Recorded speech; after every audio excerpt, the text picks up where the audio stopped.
காட்டை ஆள்றது யாரா இருந்தாலும் அந்த காட்டோட நியதியை தெரிஞ்சிருக்கணும். அவன் தான் உண்மையான தலைவன். காட்டை ஆள்றோம், கூட்டத்தை ஆள்றோம்னு யார் வேணும்னாலும் சொல்லிக்கலாம். ஆனா இந்த காட்டுக்கு ஒரே தலைவன் நான் தான்.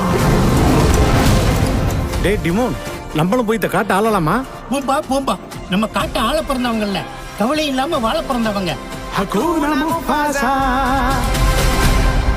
இந்த காட்டை ஆள ஒரு கூட்டம் இருக்கு. அந்த கூட்டத்தை ஆள போறது